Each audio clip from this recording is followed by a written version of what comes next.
Hello everyone, good evening. This is Sir Lar. Today, we're going to tackle about problem solving regarding the vertical motion. Before we proceed sa ato ang problem solving, let us get to know the different equations or formulas involving the vertical motion of uniformly accelerated motion. So the first formula is final velocity is equal to initial velocity plus gravity times time. The second formula is the average velocity is equal to final velocity plus initial velocity divided by 2. Next, third formula is the height is equal to final velocity plus initial velocity times the time and then divided by 2. The fourth formula is height is equal to initial velocity times the time plus the gravity times the time squared divided by 2. And then the last formula or equation is the final velocity squared is equal to the initial velocity squared plus 2 times gravity times the height. Okay? Now nga nahibawan ta sa itong mga formula, let us remember these formulas because these will be used on the different problems that we are going to solve later on this day. Okay, class? Let's proceed. Okay, class, let us now start with the first problem. So let's read. Maria throws a ball straight upward. After 1 second, it reaches its maximum height. Then it does a free fall motion which takes 2 seconds before reaching the ground. Calculate the maximum height and velocity of the ball before it hits the ground. Okay. Remind lang ko daan nga follow ta sa GAFSA method wherein we start with a given and then the ask, the formula, solution, and then the answer. Okay? So, the first thing we need to do is to identify the given in the problem. So may given sa problem. After 1 second, it reaches the maximum height. Okay, and that statement, natay time nga 1 second. 1 second siya, na na-reach siya sa maximum height. And then, the next, then it does a free fall motion which takes 2 seconds before reaching the ground. So nanaputay time na pod nga 2 seconds. Kani, 2 seconds meaning nga from maximum height going to the ground. Okay? Muna siya ang ato ang time from the maximum height going to the ground. And then, unsa pa may lain nga given ani ato ang problem. Kaya, unsa pa ka given ani nga problem is the gravity of the Earth.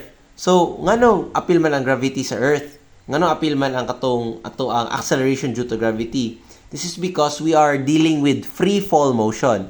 In free fall motion, the motion of the object going down is due to the acceleration due to gravity.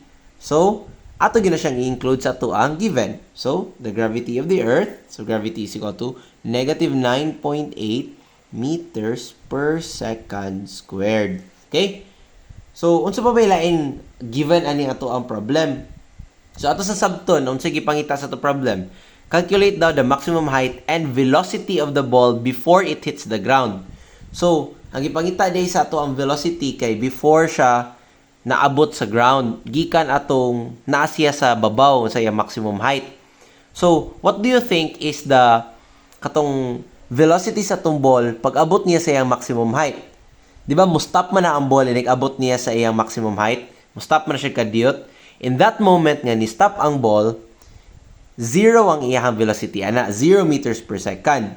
Nya, since ang atong gipangita man is ang final velocity, meaning ang initial velocity nato is katong ni-stop ang bola which is 0 meters per second. So, our initial velocity di is 0 meters per second. So, class, ato giding sabton ng ato ang problem, no? So, initial niya, so starting niya nga mga speed or velocity. So, 0 siya, kay ni-stop man siya sa iyang maximum height. Okay? Understood? Sige, what is asked in our problem? So again, what is asked? Unahon na to ang usa. Let's start with the final velocity. Kung unsa tong velocity sa ball before it hits the ground. So, V sub F is equal to question mark. Usa-usahon na nato class. Tagsaon na to sila solve. Okay.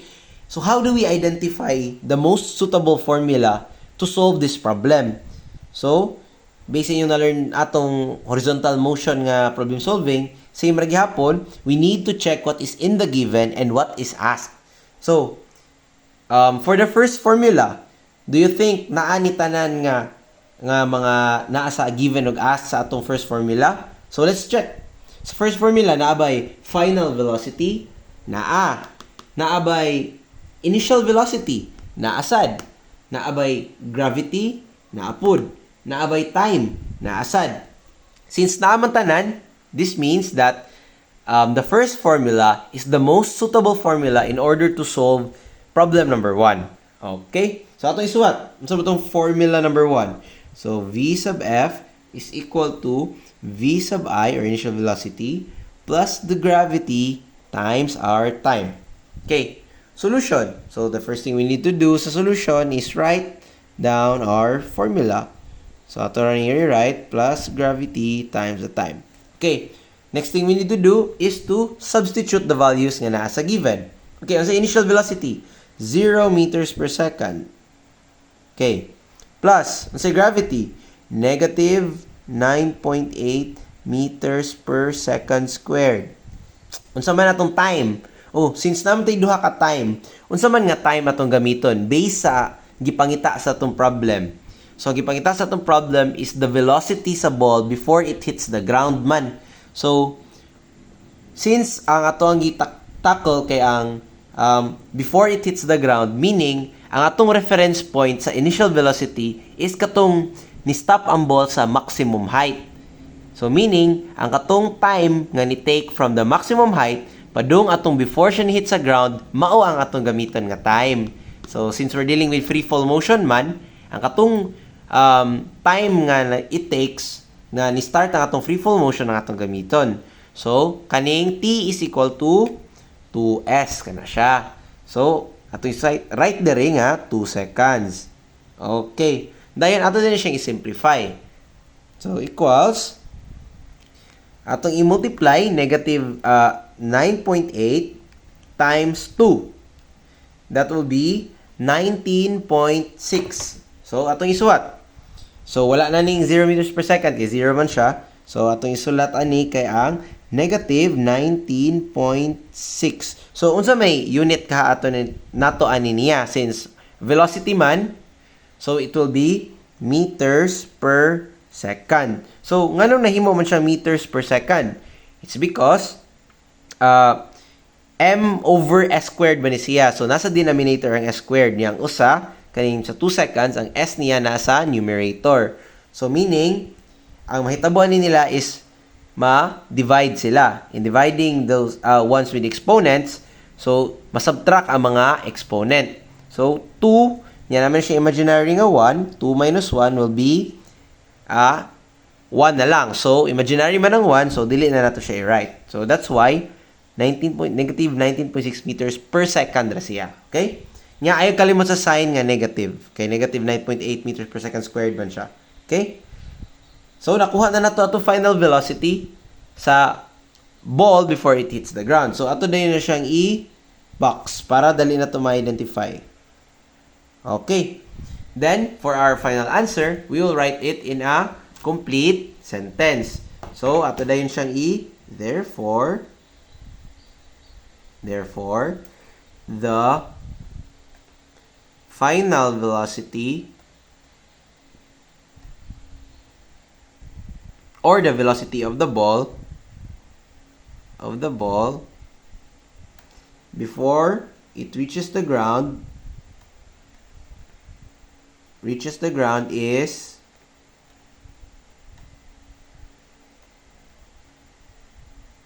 negative 19.6 meters per second. Okay. Sulbad na nato ang atoang first nga problem. So, the next thing we will do is calculate na dayon nato ang atoang next nga gipangita sa atoang problem. Sige, ato sa nilimpyuhan ang atong board. Okay, class. So, unsa man to ilain nga gipangita sa atoang problem? Okay, ang maximum height sa atoang ball. Meaning, h is equal to question mark na dayon. Okay, what will be the formula that we will use in order to solve the problem? So again, sa pag-identify sa best nga formula nga gamiton, we need to refer to unsay mga nasa given o unsay naa sa atong ask. So okay, let's check for or formula number 1, ug moangay ba ning formula 1? Naabay final velocity? Wala. Naabay initial velocity? Naa. Naabay gravity? Naa. Naay time? Naa. Pero naay height? Wala pud. So wala ang final velocity ug wala pud siya height. Meaning formula number 1 cannot be used in this problem.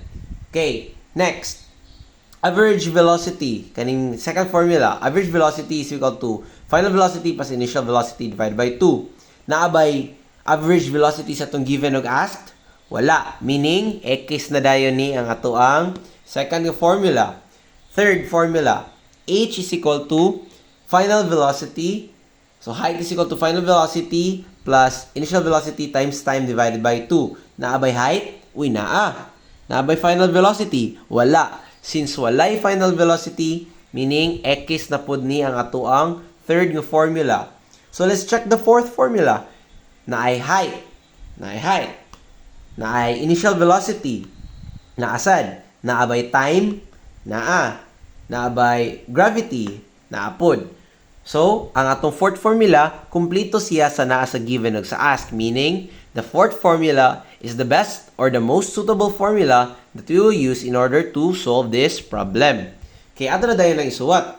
So, h is equal to initial velocity times the time plus gravity times time squared dayon divided by 2. Okay? Dayon, sa solution, we will write again the formula para makumpleto. Initial velocity times time plus gravity times time squared divided by 2. So, the next thing we will do is to substitute the values nga nasa ato ang given. Okay, so may nasa itong given. Initial velocity, 0 meters per second ang atong initial velocity. And then, times the time. So, may time. Okay, unsa gani time atong gamiton again? Ang time nga gamiton nato is the time it takes from the maximum height og before siya na abot sa ground ang atong bula. Since we're dealing with free fall motion. So, dili ta mo gamit ani since mo man ni ang ato ang pag take off or pag-itsa sa atong bula padung babaw. So, we're dealing with solving problem in free fall motion. Kaning atong gamiton, kaning pag-drop, time sa pag-drop sa to ang bula before it reaches the ground. Okay? 2 seconds. Plus, kung sa gravity, negative 9.8 meters per second squared. Unsa man atong time? Same gyapon, kanang 2 seconds. And then, square. Ayaw kalimot sa square. Divided by 2. Okay? Na-substitute na nato tanang values. The next thing we will do is to simplify. So, 0 meters per second times 2 seconds is 0. So, 0 na lang na siya dira. Plus, okay, ato sang square o na ang kaning ato ang 2 seconds. So, may mo na siyang 4s squared. So, plus negative 9.8 meters per second squared times 4s squared na siya. 4s squared.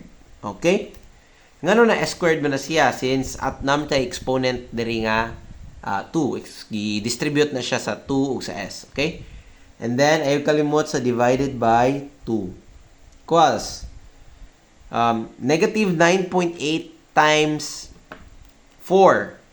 So, 9.8 times 4 will be 39.2. Then, ayaw kalimot sa sign nga negative. So, that's negative 39.2. So, what will be the unit for this answer? 39.2. So, mag-base na yun ta dire, meters per second squared times 4 seconds squared. Since naman ni sa denominator ang ato ang s squared, kaning m over s squared, ang kaning s squared, ang 4s squared na sa numerator ang atong s squared dire, what will happen is makancel na lang na siya. So, cancel out na siya.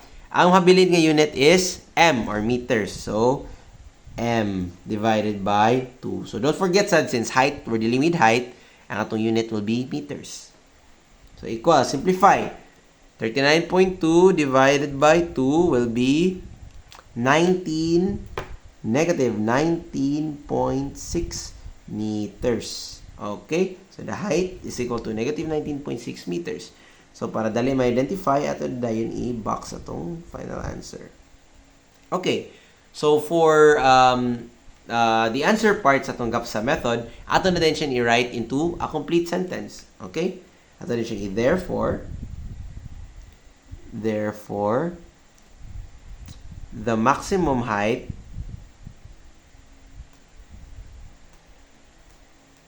of the ball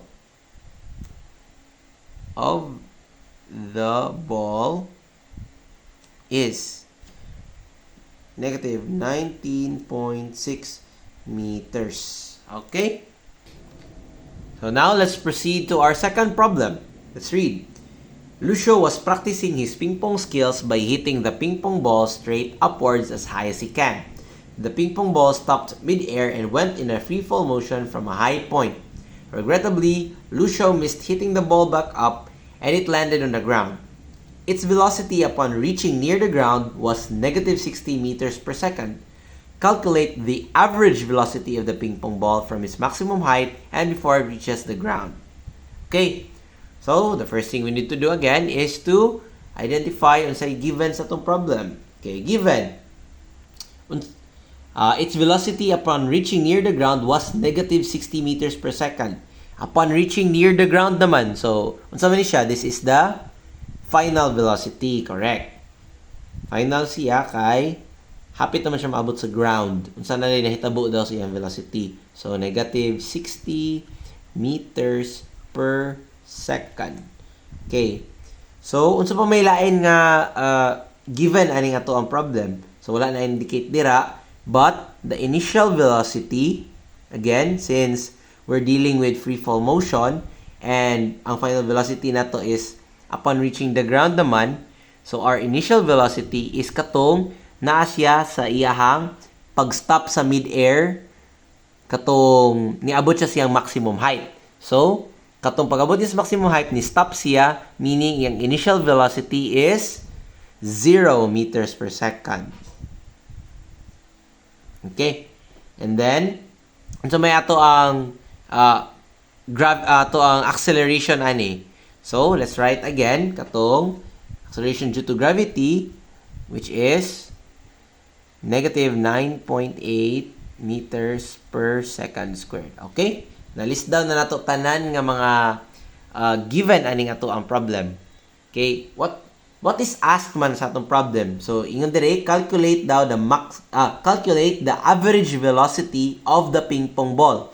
So, average velocity, so ato ding isuwat dire V, then subscript average AVG is equal to question mark. So, based on the 4 or 5 formulas that we have here, which do you think is the most suitable formula that we will use in order to solve this problem? Okay, let's check. Problem, our formula number 1, muangay ba? Na by final velocity? Na initial velocity? Nasad? Na gravity? Na by time? Wala. So, wala time. Na by average velocity? Wala pud sa ato ang first formula. So, X na dahil atong first formula. Let's check our second formula. Na by average velocity? Na by final velocity? Naasad? Na initial velocity? Na So, ang kaning ato ang gravity, dili na nato magamit since we're dealing with average velocity. So, average man siya sa velocity, meaning we will utilize the velocities and then divide by the number of velocities that are present. So, the best formula to find the average velocity is kaning average velocity ng formula, which is V AVG is equal to, unsa ganito? V final plus V initial or velocity initial divided by 2. Kaya duha naman sila ka velocity. Okay. So, since na-write na nato itong formula, proceed na dayon ta sa ito ang solution. So, average velocity is equal to final velocity plus our initial velocity divided by 2. And then, the next thing we need to do is to substitute unsay nasa itong given. Final velocity is negative 60 meters per second plus our initial velocity is 0 meters per second. And then, divide nato din siya by 2. Okay? Ato din siyang i-simplify. So, that will be negative 60 meters per second divided by 2. Simplify. Atong i-calculate. 60 divided by 2 will be 30. So, copy na to ang atong sign, which is negative. Negative 30 meters per second na lang na siya. Okay? Ang average velocity di ay sa kaninga problem is negative 30 meters per second. And then, proceed din sa pag-write og complete sentence. So, therefore, the average velocity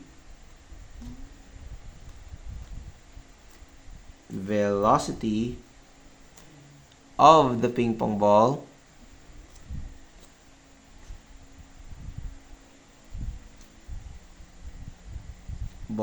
is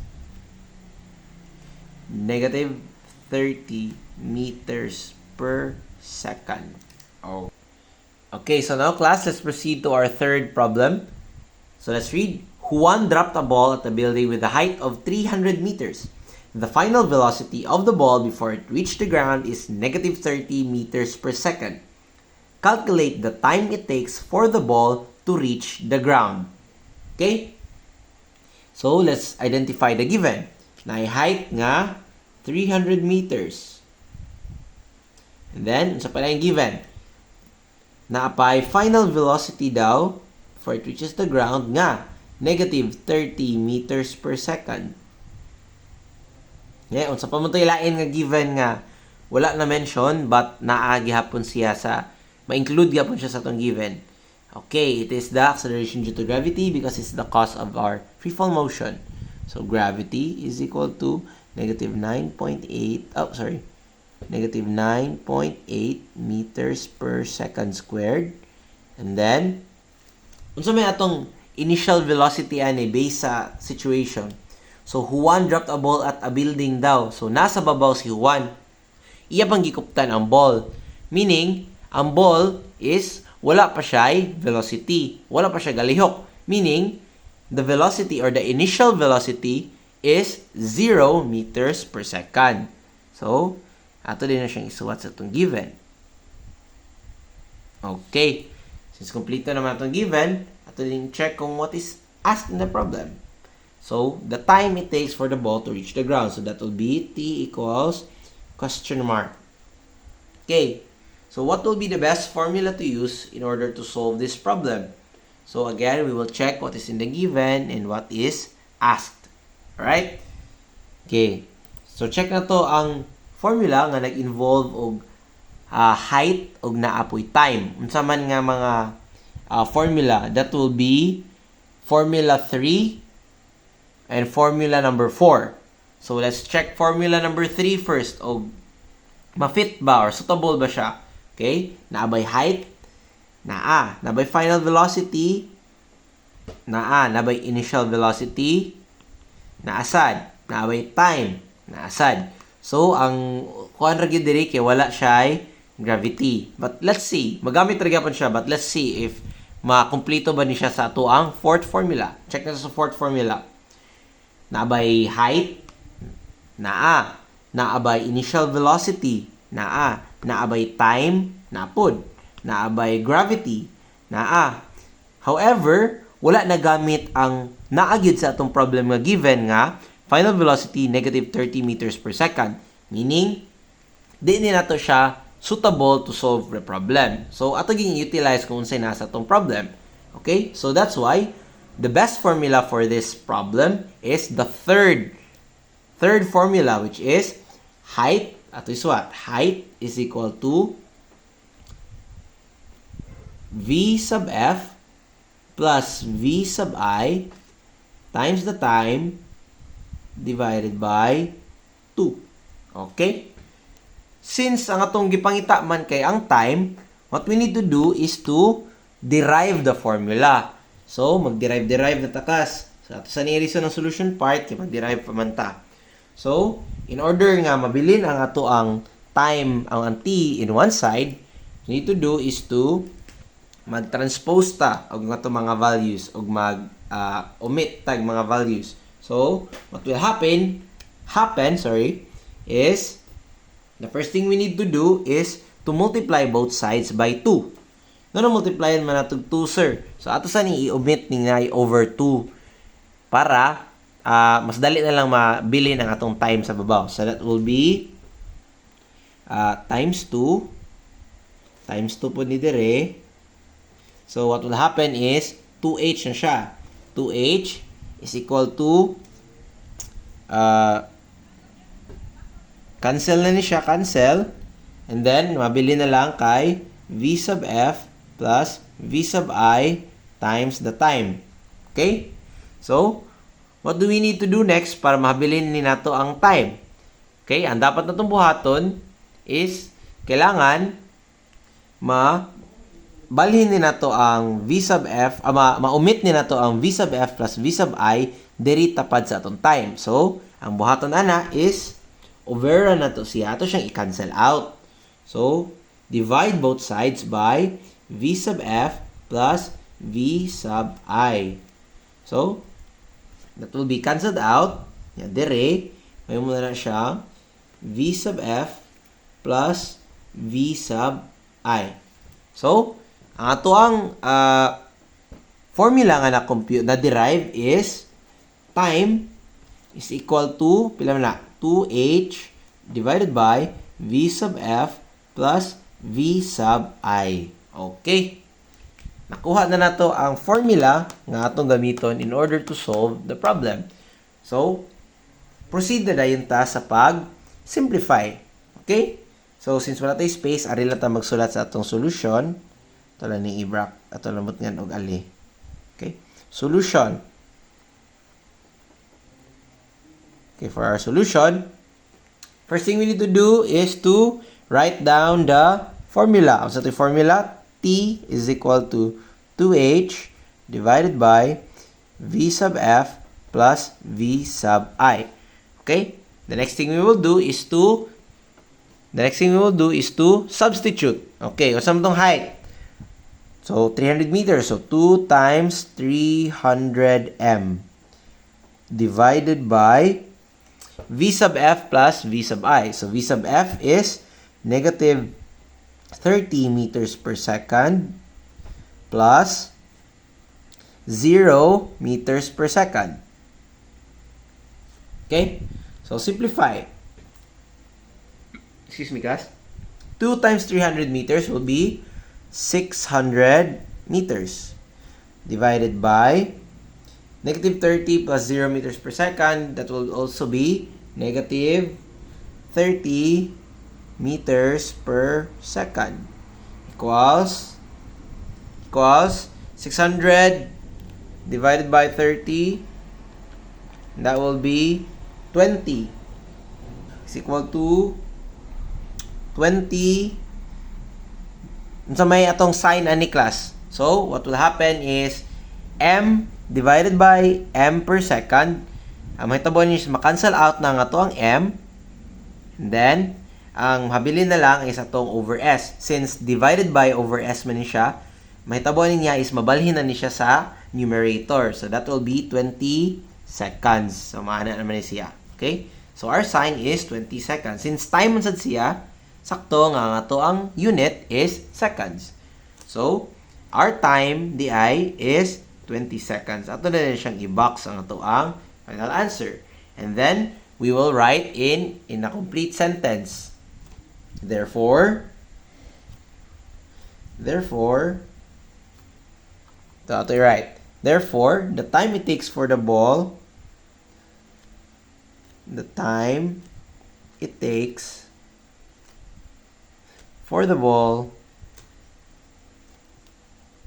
to reach the ground, for the ball to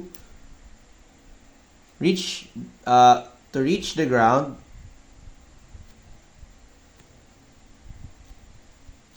is 20 seconds. Okay? So class, naabot na kita sa atong final problem. So let's read. Jake kicked his takyan straight upward and it reached a maximum height of 20 meters. Calculate the takeoff speed of the takyan right after it was kicked. So class, ato ning sabto ni na problem because it's a bit different from the problems that we have tackled earlier. Okay, ato sabton, Jay kicks his takyan straight upward and it reached a maximum height of 20 meters. So, in this scenario, kay ipakalculate ang take-off speed sa atong takyan right after it was kicked. So, we are talking about the take-off speed man. So, meaning, ang atong gi-referan ani is ang pagpasaka sa atong takyan. So, pag going up sa atong takyan. So, take-off speed, mahug siya nga, this will become the initial velocity of our object. So, ang atoa na di ay final velocity ani is ang kato ng pag-abot sa takyan sa ato ang maximum height. Silbi different na ni siya kay ang atoa namang final velocity kay kato namang naabot na siya sa iyang maximum height nga ni temporarily stop siya. Okay? Understood? So let's identify the given. So naa daw yung maximum height nga naabot ang takyan nga 20 meters. So height is equal to 20 m. Okay. So again, unsa gani atong isuwat, unsa gani nag-influence ani atong free fall motion? It is the acceleration due to gravity. So ato siyang isulat. Acceleration due to gravity is equal to negative 9.8 meters per second squared. Okay? Based sa atong situation, unsa naman ato ang final velocity? Okay, as mentioned earlier, ang ato ng final velocity na di ay kay ang pag-abot sa atong takyan sa iyahang maximum height. Nya og maabot ng maximum height ang objects, ang mahitabuan na is mahimong 0 ang ato ang velocity. So meaning ang atong final velocity is equal to 0 meters per second. Okay? So what is asked in the problem? Ang take-off speed. So unsa toy speed niya pagpadong sa kaniya? So that will be the initial velocity. Initial velocity is equal to question mark. Okay? Okay, what will be the best formula to use in order to solve this problem? So again, we need to check kung unsay naa sa ask o unsay naa sa given. Okay, let's see. Unsa man nga mga formula or equation that involves height. Okay, let's check. So it will be formula 3, formula 4, and formula 5. So dito sa formula 3 naabay height, naabay final velocity, naasad, naabay initial velocity, naapud, naabay time, wala. So ang atong given og-ask wala may time, meaning ang ato ang third formula dili siya pwede, dili applicable. So the next formula, formula 4, height is equal to initial velocity times time plus gravity times time squared divided by 2. So as you can see, sa atong fourth formula, it involves time. So sa atong given ug ang ask, wala ay labot ang time. Wala ay time diri. So meaning we cannot use the fourth formula as well.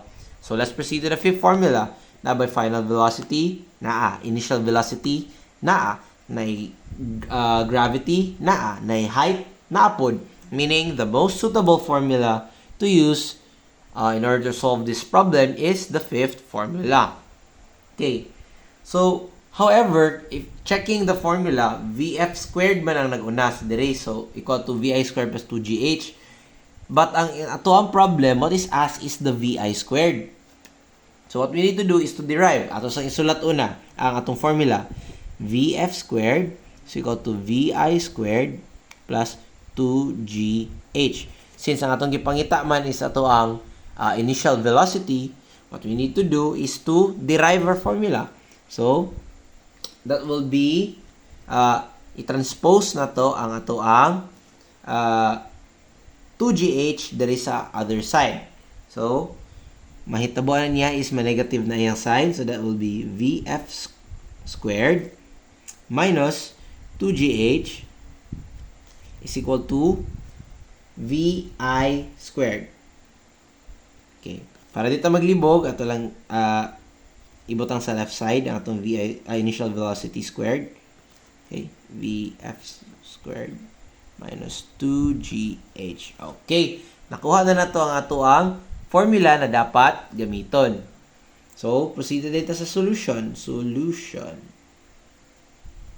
In our solution, we write first our formula. So, VI squared is equal to VF squared minus 2GH.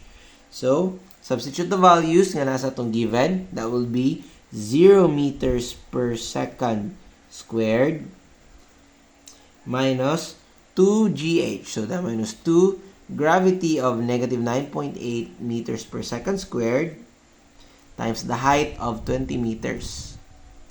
Okay? So, ato din na siyang i-simplify. So, 0 meter per second nga square, that will be 0. So, hindi na natin siya isulat. And, negative 9.8 meters per second squared times 20, that will be 9.8 times 20, that will be 196. So, that will be negative 2 times 196. That will be negative as well, negative 196. And then, ang atong unit ana niya is, since we are multiplying meters per second squared by meters, so ang atong meters, ang exponents niya ma-add up, that will be meters squared per second squared. Okay, muna na ang ato ang sign. However, ato pa din siyang i-simplify. Napag-dito siya times negative 2. 196 times negative 196 times negative 2, that will be 392 meters squared per second squared. Okay? Okay, ito isulat lang para dito maglibog. Okay? Since natong gipangita is initial velocity raman, naa diri sa ato ang sign pa sa ato ang velocity diri is na pa may square. What we need to do is ato siyang square root. Correct. So, ato siyang square root ang duha. So, that will be, sa ning erase, square root of VA squared and the square root of, 392 meters squared per second squared. So, that will be square root of 392. It is 19.79. So, V initial velocity is equal to 19.79 meters per second. So, meters per second na lang siya since square root man ito, mawala na ning ato ang exponents nga squared. Okay? So, muna na siya. Muna na siya itong initial velocity. So, na-solve na natin ito initial velocity. Then, we will write our answer in complete sentence. So, ari lang ito ibutang answer. It will be therefore the initial velocity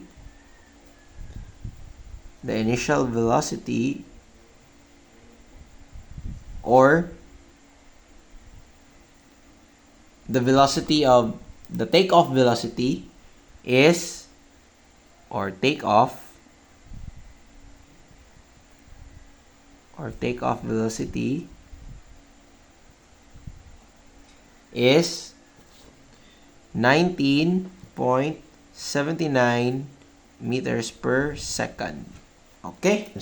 So, praktisan lang ninyo tanan class ang ato mga problems nga na-tackle today, and you can just review this video, mag-answer na mo sa inyohang hope tasks. So, again class, thank you for listening, and I hope you learned something today, and hope to see you soon. Inigbalik na sa atong klase. Bye-bye!